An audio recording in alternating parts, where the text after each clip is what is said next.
वरुण, तुम निकलो कमरे से और अब इस कमरे में तभी कदम रखना जब तुम मेरी बात मान लो। अरे लेकिन चित्रा, मेरी बात तो सुनो। ये है चित्रा और वरुण। दोनों एक दूसरे को बहुत प्यार करते हैं। वो काफ़ी समय पहले कॉलेज में मिले थे और तभी से एक दूसरे को अपना दिल दे बैठे। अब कुछ दिन पहले ही इन दोनों की शादी हुई है और चित्रा वरुण के घर में आई है। लेकिन दोनों में ऐसा क्या हो गया कि चित्रा वरुण को अपने कमरे से निकाल रही है। आइए जानते हैं कि इनकी लव स्टोरी में ये खटास आई कहाँ से। चित्रा, कैसा लगा तुम्हें अपना ससुराल? बहुत अच्छा। सारे मेहमान जा चुके हैं, तुम थोड़ा आराम कर लो। हाँ, शादी की वजह से थक गई हूँ।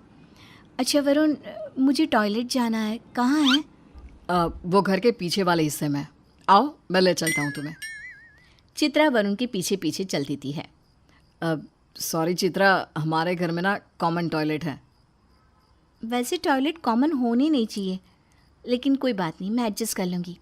वैसे भी हमारे घर में कौन से ज़्यादा लोग हैं। ये रहा टॉयलेट, तुम जाओ, मैं यहीं खड़ा हूँ। चित्रा ने जैसे ही टॉयलेट का गेट खोला वैसे ही बंद कर दिया और हैरान परेशान सी खड़ी हो गई। वरुण ने चित्रा का अजीब सा बर्ताव देखा तो पूछा, क्या हुआ चित्रा, तुम अंदर क्यों नहीं जा रही? ये क्या है वरुण? टॉयलेट है। ये कैसा टॉयलेट है? तुम्हारे घर में इंडियन पॉट क्यों है? क्योंकि शुरू से यही लगा हुआ है, हम सब तो हमेशा से यही यूज़ करता है। लेकिन मुझे आदत नहीं है। मेरे घर में वेस्टर्न पॉट है और मुझे उसे ही इस्तेमाल करने की आदत है। मैं इस टॉयलेट में नहीं जा सकती। तुम आज ही, बल्कि अभी यहाँ वेस्टर्न टॉयलेट बनवाओ। चित्रा, तुम क्या बकवास कर रही हो? आज हमारी सुहाग रात है और हम टॉयलेट के बाहर खड़े होकर इंडियन पॉट और वेस्टर्न पॉट जैसे विषय पर बात कर रहे हैं। क्योंकि ये ज़रूरी है। मुझे अब इसी घर में रहना है और मैं इस टॉयलेट का इस्तेमाल नहीं कर सकती। तुम प्लीज़ यहाँ वेस्टर्न पॉट लगवा दो। अच्छा ठीक है, तुम अभी तो चली जाओ।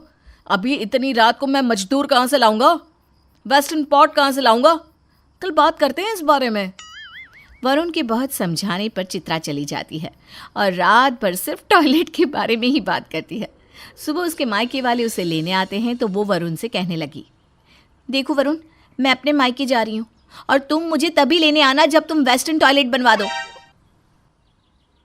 बस करो चित्रा, तुमने हमारी पूरी शादी को टॉयलेट के फ्लश में बहा दिया और अब सुबह सुबह फिर यही बात। चित्रा अपने मायके चली जाती है और कई दिन तक वापस नहीं आती। तभी चित्रा की सास मंजू अपने बेटे से कहती है, बेटा, बहू को मायके गई इतने दिन हो गए, अब तो पड़ोसी भी बोल रहे हैं कि बहू क्यों नहीं आ रही। हाँ माँ, मैं आज शाम को ही लेने जाऊंगा उसे। वरुण चित्रा को लेने गया तो चित्रा ने साफ साफ उसके साथ जाने से मना कर दिया। वरुण ने उसे समझाते हुए कहा, अच्छा ठीक है, तुम चलो मेरे साथ घर, मैं माँ पापा से पक्का बात करूँगा, प्लीज़ चित्रा। वरुण के समझाने पर चित्रा अपने ससुराल चली जाती है। कई दिन बीत जाते हैं लेकिन वरुण अपने माँ पापा से बात ही नहीं कर पाता। और जब रात में वरुण चित्रा के पास आया तो उसने गुस्से में वरुण से कहा, वरुण, शादी से पहले कितनी बड़ी बड़ी बातें करते थे तुम कि चित्रा, तुम कहो तो तुम्हारे लिए ताजमहल बनवा सकता हूँ। अरे क्या ताजमहल बनवाओगी, एक वेस्टर्न पॉट तक नहीं लगवा पा रहे हो। लेकिन मैं माँ पापा से कैसे बात करूँ? नहीं कर सकते तो निकलो कमरे से और अब इस कमरे में तभी कदम रखना जब तुम वेस्टर्न पॉट लगवा दो। लेकिन चित्रा, मेरी बात तो सुनो, माँ पापा नहीं सुनेंगे। चित्रा वरुण को कमरे से निकाल देती है। अब वरुण के पास अपने माँ पापा से बात करने के अलावा कोई और रास्ता नहीं है। वो हिम्मत करके उनके पास गया और कहने लगा, माँ, मैं आपसे बात करना चाहता हूँ। हाँ बोल बेटा, वैसे भी जब से तेरी शादी हुई है तब से तो हमसे बात ही कहाँ करता है। माँ, चित्रा चाहती है कि टॉयलेट में इंडियन पॉट की जगह वेस्टर्न पॉट लगे। लेकिन बेटा क्यों, इंडियन पॉट में क्या खराबी है? माँ, उसे आदत नहीं है ना। अरे आदत नहीं है तो आदत डाल ले। इस घर में उसकी मर्जी नहीं चलेगी, ये घर हमारा है। तभी वरुण के पिता कमलेश कहते हैं, अरे भाई, हमारे पास नहीं है फालतू पैसे बर्बाद करने के लिए। वैसे भी तेरी शादी में बहुत खर्चा हो गया, अब घर तोड़ फोड़ नहीं सकते हम।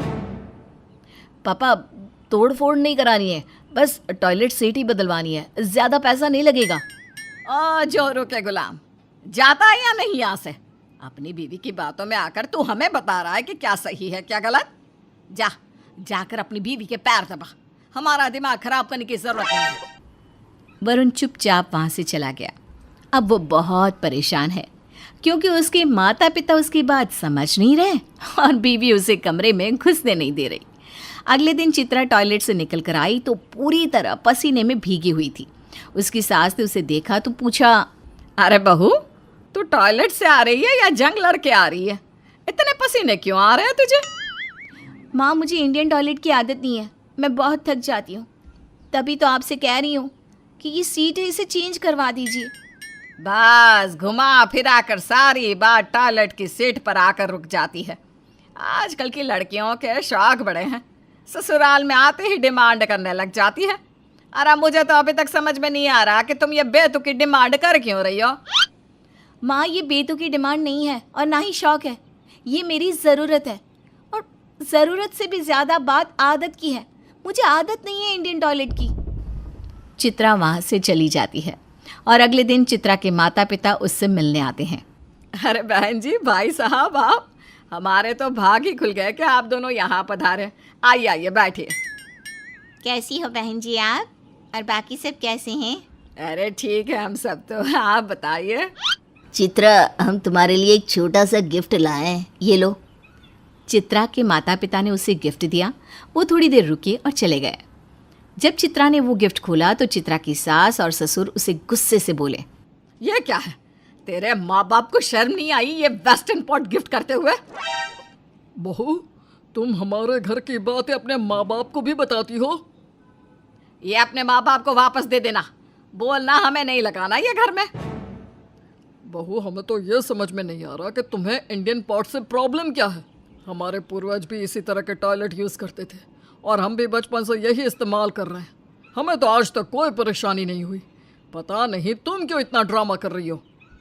फालतू की बातें मत सोचा करो और काम में मन लगाओ। चित्रा के सास ससुर उसे सुनाकर चले जाते हैं। अब चित्रा की बारी थी वरुण को सुनाने की। वरुण, और करवा लो अपने माँ बाप से मेरी बेइज्जती। अगर मुझे पता होता कि तुम इतने डरपोक हो और तुम्हारे घर में वेस्टर्न टॉयलेट नहीं है तो मैं तुमसे कभी शादी नहीं करती। बहुत बड़ी गलती हो गई मुझसे।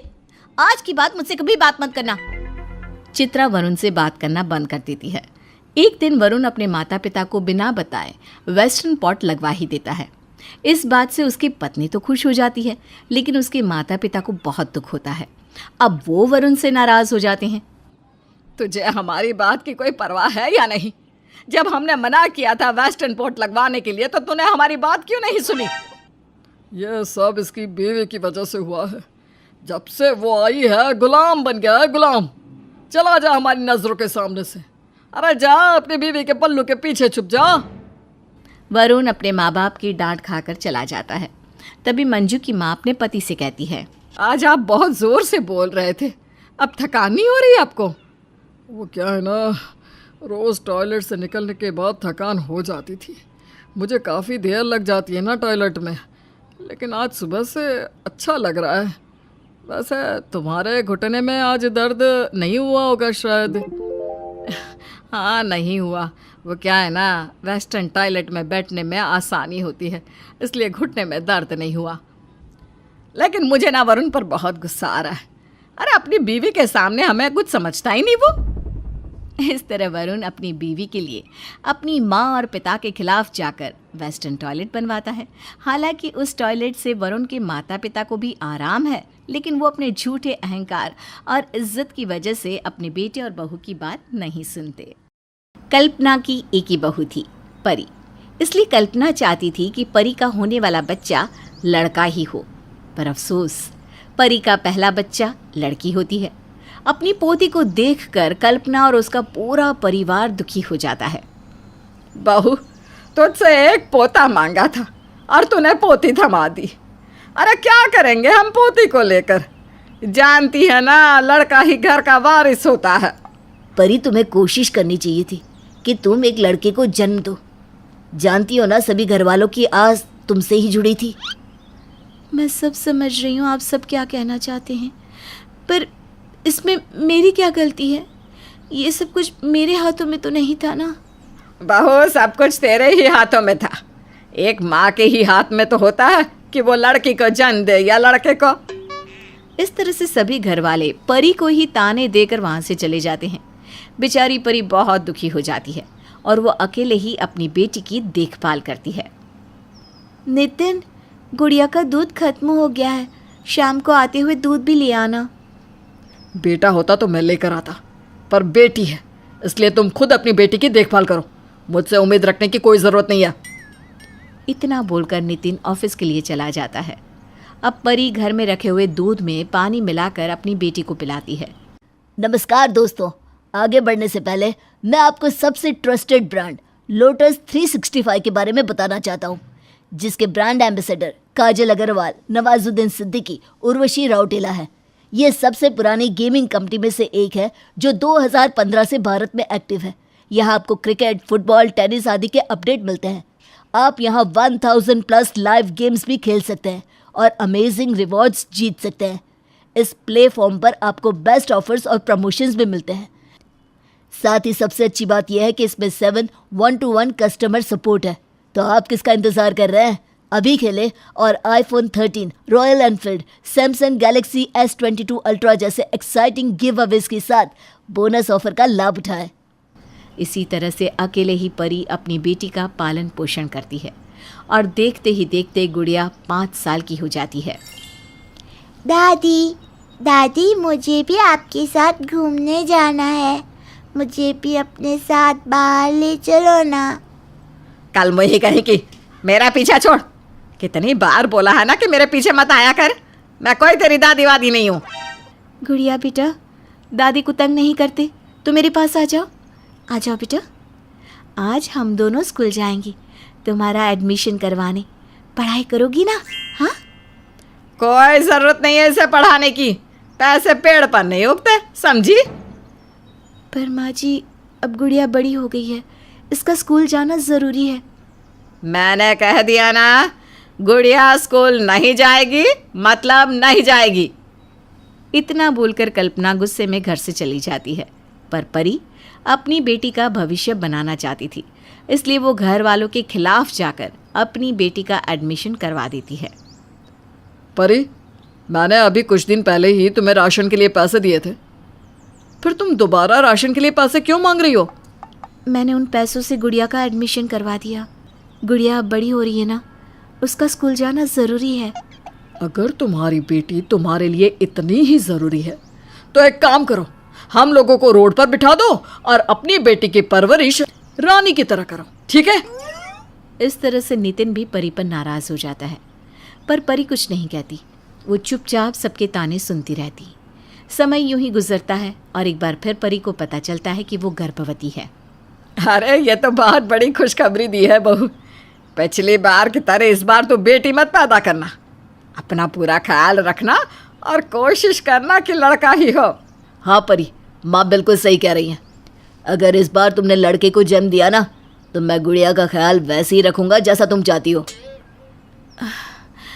मैं पूरी कोशिश करूंगी कि इस बार लड़का ही हो। अब परी भी चाहती थी कि इस बार उससे लड़का ही हो, क्योंकि परी अपनी बेटी गुड़िया की ज़िंदगी संवारना चाहती थी। वो अपने ससुराल वालों के तानों से परेशान हो चुकी थी। तो वहीं दूसरी ओर पिछली बार की तरह इस बार भी कल्पना परी की खूब देखभाल करती है। परी बहू, देख, दूध में ना केसर और बादाम डालकर पिया कर, इससे मेरा होने वाला पोता गोरा होगा। माँ, मुझे भी बादाम वाला दूध पीना है। अरे चुप कर मनहूस कहीं की। यह दूध तेरे लिए नहीं, तेरे होने वाले भाई के लिए तेरी माँ को पिला रही हूँ, समझी? माँ जी, अब गुड़िया को मत डांटे, मैं उसे समझा देती हूँ। गुड़िया बेटा, बहुत जल्द इस दुनिया में तुम्हारा छोटा सा भाई आने वाला है। तुम उसके साथ खेलना चाहती हो ना? तुम चाहती हो ना कि वो सुंदर हो? हाँ माँ। तो इसलिए ये दूध मुझे पीने दो, मैं तुम्हें दूसरा दूध दे दूँगी, ठीक है? इस तरह से गुड़िया अपनी माँ की बात मान जाती है। समय यूं ही बीतता है और परी को फिक्र होने लगती है कि कहीं इस बार भी उसकी लड़की ना हो। क्या करूं? अगर इस बार भी मेरी लड़की हो गई तो मेरे ससुराल वाले मुझे और मेरी बेटी को जीने नहीं देंगे। मुझे इस बार लड़के को ही जन्म देना है। मैं कल ही जाकर डॉक्टर से बात करूंगी। परी की चिंता काफ़ी बढ़ चुकी थी, इसलिए जब परी डॉक्टर के पास जाती है तो वो डॉक्टर से लिंग जांच करने की बात करती है, पर डॉक्टर लिंग जांच के लिए साफ साफ मना कर देते हैं। मैडम जी, आप कैसी बात कर रही हैं? क्या आप नहीं जानती लिंग जांच करवाना एक कानूनी जुर्म है? इसके लिए आपको और मुझे जेल भी हो सकती है। प्लीज़ डॉक्टर, मेरी मदद कर दीजिए। मुझे इस बार बेटा ही चाहिए। अगर इस बार मुझे बेटा नहीं हुआ तो मेरी बेटी की और मेरी ज़िंदगी बर्बाद हो जाएगी। मैडम, मैं आपका दर्द समझ सकती हूँ, पर मैं आपकी इसमें कोई मदद नहीं कर सकती। और वैसे भी लड़का होना या लड़की होना औरत के हाथ में नहीं, एक मर्द के हाथों में होता है। और लड़का हो या लड़की, आज के ज़माने में तो दोनों ही बराबर है। इस तरह से डॉक्टर परी को साफ साफ मना कर देती हैं और अपने कैबिन से बाहर करके दूसरे पेशेंट को देखने लगती है। डॉक्टर की बात सुनकर परी की चिंता और भी ज़्यादा बढ़ जाती है। अब क्या करूं जिससे मुझे लड़का ही हो? परी की बातें एक औरत सुन लेती है और उसकी परेशानी देखकर वो परी के पास जाती है और उससे कहती है, तुम चाहती हो ना कि तुम्हें लड़का ही हो? अगर तुम ऐसा सच में चाहती हो तो ऐसा हो सकता है। अच्छा, पर वो कैसे? मेरी जान पहचान में एक डॉक्टर है, वो एक दवाई देते हैं, उसे 3 महीने खाना, देखना तुम्हें लड़का ही होगा। वो डॉक्टर ना गारंटी के साथ दवाई देते हैं, बस उनकी फ़ीस थोड़ी ज़्यादा है। उनकी चाहे कितनी भी फीस क्यों ना हो, मैं भरने को तैयार हूँ। बस मैं चाहती हूँ इस बार मेरा लड़का ही हो। अब परी उस औरत की बातों में आ जाती है और उससे डॉक्टर का एड्रेस लेकर उस डॉक्टर से दवाइयाँ लेकर खाने लगती है। 3 महीने पूरे हो जाते हैं। अब परी का 7वां महीना शुरू हो जाता है। मैंने वो सब किया है जिससे कि मुझे लड़का हो। इस बार तो मेरा लड़का ही होगा। माँ, क्या हुआ? तुम किससे बात कर रही हो और अकेले अकेले क्यों हंस रही हो? बेटा, मैं तुम्हारे भाई से बात कर रही हूँ। वो बहुत जल्द इस दुनिया में आने वाला है ना। अच्छा, एक बात बताओ, क्या तुमने अपने भाई का नाम सोच लिया? नहीं माँ। नहीं सोचा तो अपने भाई के लिए प्यारा सा नाम सोचो। अब परी बहुत खुश थी क्योंकि उसे यकीन हो चुका था कि इस बार उसका लड़का ही होना है। समय यूं ही बीतता है और देखते ही देखते परी की डिलीवरी का दिन आ जाता है। पर ये क्या, इस बार भी परी एक बेटी को जन्म देती है। देख ले नितिन बेटा, तेरी बीवी मुझे पोते का मुंह नहीं दिखा सकती। दूसरी बार भी बेटी को जन्म दिया इसने। परी, क्या है ये सब कुछ? तुम तो बड़ा कह रही थी कि इस बार तुम लड़के को ही जन्म दोगी, फिर ये लड़की कहाँ से हो गई? अरे आखिर मैं 2 बेटियों को कैसे संभालूंगा? मुझे नहीं पता ये सब कुछ कैसे हो गया। मैंने हर वो कोशिश करी जिससे मुझे लड़का हो, फिर भी लड़की हो गई। परी अपने ससुराल वालों के सामने हाथ जोड़कर उस गलती की माफ़ी मांगती है जो उसने की ही नहीं थी, पर फिर भी उसके ससुराल वाले उसे माफ़ नहीं करते। अब सभी लोग उससे नाराज़ हो जाते हैं और इसीलिए परी अपनी बातें अपनी माँ से शेयर करती है। माँ, अब आप ही बताओ, इसमें मेरी क्या गलती है? मैं क्या करूं अगर मेरी 2 बेटियां हैं? बेटा, ये तेरे घर का मामला है, तुझे खुद ही देखना होगा। गलती तो तेरी ही है ना। भला 2 बेटी कौन पैदा करता है? एक बेटा तो पैदा कर लेती। माँ, तुम भी ऐसी बातें कर रही हो जबकि तुम खुद एक बेटी की माँ हो। बेटा, मैं भले ही एक बेटी की माँ हूँ, पर मेरे 2 बेटे भी तो हैं। अच्छा, रखती हूँ मैं, तेरे भाई घर आते होंगे। परी को अपनी माँ पर बहुत भरोसा था, पर परी की माँ भी ऐसे समय में उससे मुंह मोड़ लेती है। अब परी अपनी दोनों बेटियों के साथ बिल्कुल अकेली थी और परी के दोनों कंधों पर उसकी दोनों बेटियों का बोझ था। आ गई मनहूस अपनी दोनों बेटियों को लेकर। पता नहीं क्या सोचकर बेटी पर बेटी पैदा करी है इसने। गुड़िया बेटा, तुम यहाँ बैठकर आराम से खाना खाओ, जब तक मैं तुम्हारी छोटी बहन को दूध पिला देती हूँ। माँ, अब जल्दी से छोटी को दूध पिला दो, मुझे स्कूल के लिए लेट हो रहा है। अब गुड़िया खाना खाने लगती है। परी के पास उसकी बेटी के साथ घर के भी काम थे, जिस वजह से वो गुड़िया को स्कूल छोड़ने के लिए नहीं जा पाती। माँ, क्या कर रही हो? जल्दी चलो ना, स्कूल के लिए लेट हो रहा है। आज फिर मुझे स्कूल में डांट पड़ेगी। हाँ हाँ गुड़िया बेटा, बस 5 मिनट और, तुम्हारी दादी को नाश्ता दे दो, फिर चलते हैं। परी घर के कामों में लगी थी और नितिन ऑफिस के लिए निकल रहा था। अपने पिता को ऑफिस जाता देख अब गुड़िया अपने पिता के पास जाती है। पापा, मैं स्कूल के लिए लेट हो गई हूँ, आज आप मुझे छोड़ दो, माँ घर के कामों में बिजी है। मेरे पास फालतू का समय नहीं है, अपनी माँ से बोलो, और अगर उसके पास तुम्हारे लिए वक्त नहीं है तो तुम्हें स्कूल भेजना बंद कर दे। इस तरह से नितिन गुड़िया को वहीं छोड़कर ऑफिस चला जाता है। लेट होने की वजह से आज गुड़िया स्कूल नहीं जा पाती। अब इसी तरह से कुछ दिन बीत जाते हैं। परी के ऊपर घर की और अपनी दोनों बेटियों की जिम्मेदारी इतनी ज़्यादा थी कि वो गुड़िया पर सही से ध्यान नहीं दे पाती और गुड़िया फेल हो जाती है। नमस्कार दोस्तों, आगे बढ़ने से पहले मैं आपको सबसे ट्रस्टेड ब्रांड लोटस 365 के बारे में बताना चाहता हूँ, जिसके ब्रांड एम्बेसडर काजल अग्रवाल, नवाजुद्दीन सिद्दीकी, उर्वशी राउटेला है। ये सबसे पुरानी गेमिंग कंपनी में से एक है जो 2015 से भारत में एक्टिव है। यहाँ आपको क्रिकेट, फुटबॉल, टेनिस आदि के अपडेट मिलते हैं। आप यहाँ 1000+ लाइव गेम्स भी खेल सकते हैं और अमेजिंग रिवॉर्ड्स जीत सकते हैं। इस प्लेटफॉर्म पर आपको बेस्ट ऑफर्स और प्रमोशंस भी मिलते हैं। साथ ही सबसे अच्छी बात यह है कि इसमें 7 1-to-1 कस्टमर सपोर्ट है। तो आप किसका इंतजार कर रहे हैं? अभी खेलें और iPhone 13, royal Enfield, Samsung Galaxy S22 ultra जैसे एक्साइटिंग गिव अवेज के साथ बोनस ऑफर का लाभ उठाएं। गुड़िया, तुम एग्ज़ाम में फेल हो गई। तुम जानती हो ना मैं कितनी मेहनत से तुम्हें पढ़ा रही हूँ। सबके खिलाफ जाकर तुम्हारी दादी और तुम्हारे पिता तो चाहते भी नहीं कि तुम पढ़ाई करो, फिर भी मैं सबसे लड़कर तुम्हारे लिए इतना सब कुछ कर रही हूँ और तुम फेल हो गई। माँ, मुझे माफ़ कर दो, पर स्कूल की इतनी ज़्यादा छुट्टी हो जाती है कि मेरा सिलेबस पीछे रह जाता है। बहाने बनाना बंद करो, मैं कल ही तुम्हारी टीचर से जाकर बात करूँगी। अगले दिन परी समय निकालकर अपनी छोटी सी बेटी के साथ गुड़िया के स्कूल जाती है, जहाँ वो उसके प्रिंसिपल से बात करती है। अब बेकार ही गुड़िया पर नाराज़ हो रही हैं। आपकी बेटी बहुत होनहार है, बस उसे थोड़ा टाइम दीजिए, ट्यूशन लगवाइए और थोड़ी छुट्टी कम करवाइए। अगर ऐसे ही चलता रहा तो वो पढ़ाई नहीं कर पाएगी। आई होप आप समझ रही होंगी कि मैं आपसे क्या कहना चाह रही हूँ। जी मैडम, मैं समझ गई कि आप क्या कहना चाहती हैं। गलती मेरी ही है, मैं ही अपनी बेटी पर ध्यान नहीं दे पा रही। परी गुड़िया की कंप्लेंट करने के लिए गई तो थी, पर प्रिंसिपल परी को ही कुछ अच्छी बातें समझा देती हैं। कुछ देर बाद परी अपनी दोनों बेटियों के साथ घर आती है, जहाँ वो देखती है कि पूरा घर फैला पड़ा है। घर इतना गंदा कैसे हो गया? मैं तो घर की अच्छे से सफाई करके गई थी। बहू, इस घर में इंसान रहते हैं और जिस घर में इंसान रहते हैं ना, वो घर बार बार गंदा भी होता है। मैं समझ गई माँ जी, ये सब आपका काम है ताकि मैं अपनी बेटी पर ध्यान ना दे सकूं। भला मैं ऐसा क्यों चाहूँगी कि तू अपनी बेटियों पर ध्यान ना दे, हाँ? बल्कि मैं तो चाहती हूँ कि तू अपनी बेटी पर ध्यान दे। और देख, तेरी बेटी बड़ी हो गई है, अब उसे स्कूल भेजना बंद करके घर के काम सिखा। वैसे भी फेल हो गई है ये। माँ जी, ये आपकी गलत फहमी है।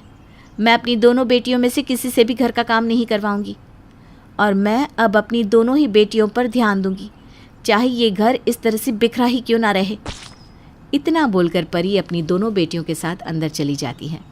पहली बार परी ने अपनी सास को जवाब दिया था। कल्पना को ये बात ज़रा भी रास नहीं आती। समय यूं ही गुजरता है। परी अपनी दोनों बेटियों और ख़ासकर गुड़िया पर पूरा ध्यान देती, उसे पढ़ाती। माँ, तुम मुझे ट्यूशन लगा दो ना, मैं ट्यूशन चली जाऊँगी तो तुम्हारा काम थोड़ा हल्का हो जाएगा। फिर तुम आराम से छोटी का और घर का काम कर लेना, दोनों की अच्छे से देखभाल कर पाओगी। आइडिया बुरा नहीं है। चलो, मैं तुम्हारे ट्यूशन के लिए कहीं बात करती हूँ। कोई ज़रूरत नहीं है ट्यूशन जाने की। मैं तो कहता हूँ कि पढ़ाई भी बंद कर दो। अगर इतना ही शौक़ है अपनी बेटी को पढ़ाने का तो अपने पैसे उसे पढ़ाओ। मेरे पास तुम्हारी दोनों बेटियों के लिए पैसा नहीं है। ये सब कुछ क्या है? आप हर समय हमारी बेटियों को सिर्फ मेरी बेटी क्यों कहते हैं? ये आपकी भी तो बेटियां हैं। मैं इन दोनों को अपनी बेटियां नहीं मानता, समझी तुम? अगर तुम्हें अपनी बेटियों को पढ़ाने लिखाने का इतना ही शौक़ है तो खुद मेहनत करो। इन दोनों के लिए मेरे पास पैसे नहीं हैं। इस तरह से नितिन अब परी को पैसे देना भी बंद कर देता है ताकि परी अपनी बेटियों की पढ़ाई पर खर्च ना कर सके। अपने ससुराल वालों का ऐसा बर्ताव देखकर परी को बहुत बुरा लगता है। बहुत हो गया, अगर मैं इसी तरह से चुप रही तो ये लोग मेरी बेटियों को जीते जी मार देंगे। अब मुझे बगावत करनी होगी, मुझे अपनी बेटियों के लिए लड़ना होगा। अब मैं खुद मेहनत करूँगी और अपनी दोनों बेटियों की परवरिश भी। अब परी खुद काम करने की ठान लेती है और नौकरी की तलाश में बाहर जाती है। बहुत जल्द परी को एक दुकान पर नौकरी मिल जाती है। अब परी अगले दिन गुड़िया को स्कूल भेजकर खुद दुकान पर चली जाती है और शाम को अपनी दोनों बेटी के साथ घर आती है। आ गई? अपनी बेटियों के साथ कहाँ गई थी? हैं? मेरे बेटे के पैसे उड़ाने? मुझे अब आपके या आपके बेटे के पैसे नहीं चाहिए, मैंने नौकरी ढूंढ ली है। अच्छा, तो अब तो नौकरी करेगी और घर कौन संभालेगा? ये घर आपका है, आप संभालिए। चलो बेटा। इतना बोलकर परी वहाँ से चली जाती है। कुछ देर बाद नितिन घर आता है और कल्पना सारी बात नितिन को बताती है। परी, मैं ये सब कुछ क्या सुन रहा हूँ? तुम नौकरी करने वाली हो? तुमने किससे पूछकर ये नौकरी की तलाश की? मुझे किसी से पूछने की कोई ज़रूरत नहीं है। मैंने ये फैसला अपनी दोनों बेटियों के लिए लिया है, क्योंकि आप दोनों तो चाहते हो कि मेरी बेटियां मर जाए, पर मैं ऐसा नहीं होने दूंगी। ठीक है, अगर तुम्हें नौकरी करनी है और अपनी बेटी को एक ऊंचे मकाम पर ले जाना है तो इस घर से निकल जाओ। इस घर में तुम्हारी या तुम्हारी बेटियों के लिए कोई जगह नहीं है। ठीक है, मुझे मंजूर है, पर मैं अपनी बेटियों का भविष्य बना कर रहूंगी। और एक बात, लड़का हो या लड़की, ये माँ के नहीं आपके हाथ में होता है, पर आपको एक पिता होने का फर्ज ही कहाँ पता है। इस तरह परी अपनी दोनों बेटियों के साथ अपना ससुराल छोड़कर चली जाती है और एक छोटे से किराए के मकान में रहना शुरू कर देती है, जहाँ वो नौकरी करके अपनी दोनों बेटियों का अच्छे से पालन पोषण करती है। देखते ही देखते 20 साल गुजर जाते हैं। इन 20 साल में परी की दोनों बेटियां अपनी माँ के सपनों को पूरा कर लेती है। आज मैं बहुत खुश हूँ। आज मेरी दोनों बेटियों की सरकारी नौकरी लग गई। ये उन सभी के मुंह पर तमाचा है जिन्होंने मेरी बेटियों को बोझ कहा था। माँ, इमोशनल होने का समय नहीं है। चलो आज दादी और पापा से मिलने चलते हैं। गुड़िया अपनी माँ और बहन के साथ अपनी दादी और पिता से मिलने जाती है, जहाँ वो देखती है कि उसकी दादी की और पिताजी की हालत काफ़ी ख़राब है। पर जब नितिन अपनी दोनों बेटियों को देखता है तो उसे अपनी गलतियों पर पछतावा होता है। परी, तुम सही कहती थी, हमारी बेटियां एक दिन आसमान को छू लेगी, पर मैंने कभी भी अपनी बेटियों को नहीं अपनाया, उन्हें बोझ समझा, हमेशा उनके रास्तों में रुकावट बनता रहा। मुझे माफ़ कर दो। बस करो पापा, मुझे तो बचपन से आपका और दादी का प्यार चाहिए था। आज आप दोनों ने हमें अपना लिया, हमारे लिए इससे बड़ी खुशी की बात और क्या हो सकती है। इस तरह से नितिन और कल्पना को अपनी गलती का एहसास होता है और एक बार फिर परी अपने ससुराल में अपनी सास, पति और दोनों बेटियों के साथ एक खुशहाल जिंदगी जीती है।